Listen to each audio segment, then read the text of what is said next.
Bonjour Christophe Chaptal.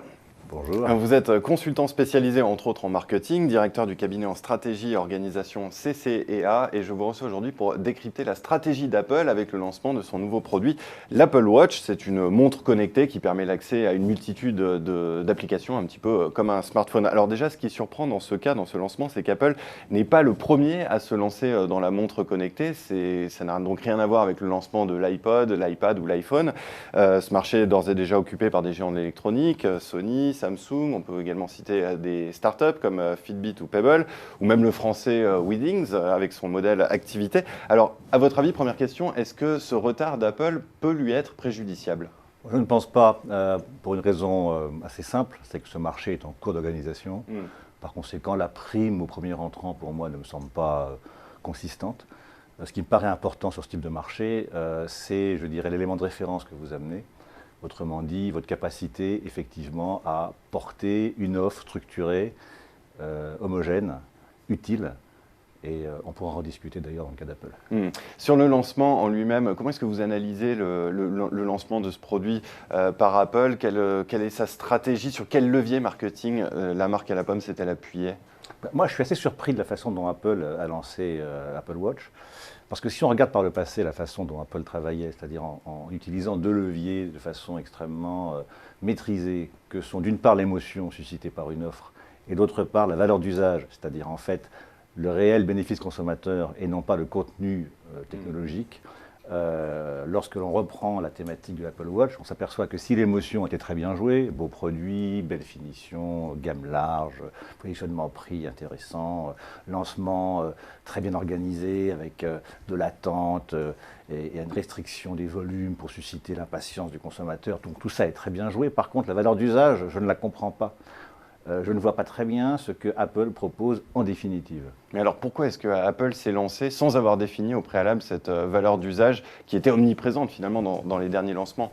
Oui, c'est surprenant. Le sentiment qu'on peut avoir, c'est que Apple a évidemment perçu le potentiel extraordinaire du marché du connecté en général, s'est dit qu'il ne pouvait pas être absent et que finalement, il serait peut-être bienvenu de lancer une offre, pas totalement structurée, mais qui permettrait aux consommateurs de se positionner par eux-mêmes, ce qui est assez étonnant de la part d'Apple.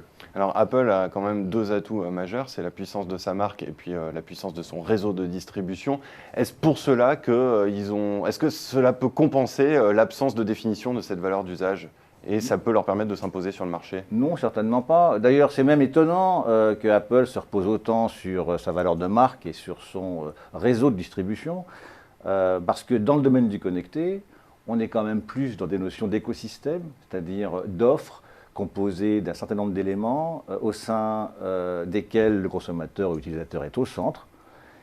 Et on est surpris que Apple, finalement, fasse pratiquement l'impasse sur cette, je dirais, obligation, sur ce postulat, et se repose uniquement sur la coque extérieure du produit et sur, effectivement, sa puissance marketing et sa puissance de marque.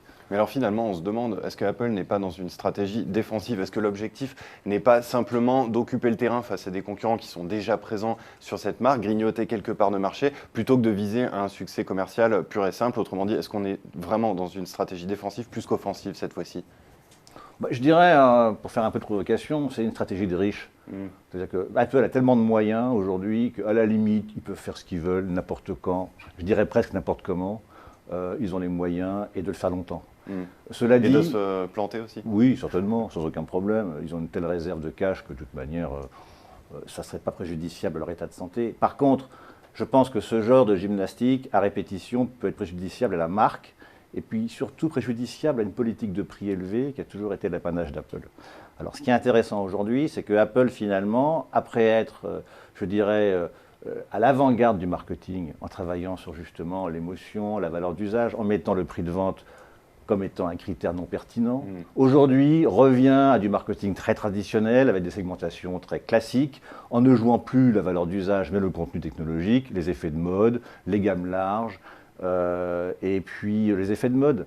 Donc c'est un espèce de renversement total de valeur que je ne comprends pas. Je ne comprends pas. Alors qu'est-ce qu'on peut attendre d'Apple dans les prochains mois, prochaines années pour pour que cette marque impose son Apple Watch au marché? Bah, je dirais de façon un peu prétentieuse et directe, pardon, à Apple, mais reprenez-vous. Vous avez été à l'avant-garde du marketing, à l'avant-garde de la valeur d'usage. Vous avez su, avant les autres, comprendre les besoins, les formaliser, y répondre de façon extrêmement astucieuse, je dirais même parfaite. Et aujourd'hui, vous faites comme les autres, du marketing traditionnel, dans lequel finalement la valeur d'usage n'est plus le critère essentiel. Et vous laissez surtout aux clients, après avoir investi une somme d'argent assez considérable, je rappelle que la gamme va de 649 € à 18 000 €, enfin c'est quand même pas rien. Donc Apple laisse aux clients le soin de se positionner et de décrire son besoin. Mais ce n'est pas au client de décrire son besoin, c'est à Apple de proposer aux consommateurs un univers cohérent, structurant, engageant et surtout qui soit le référentiel du marché du connecté à l'avenir. Ce qui avait fait son succès jusque-là. Bien sûr. Et aujourd'hui, ça n'est plus le cas. Donc, incompréhension de ma part. Eh bien, Christophe Chaptal, merci de ce décryptage. Donc, effectivement, une stratégie un petit peu étonnante d'Apple avec l'Apple Watch. Merci. Merci.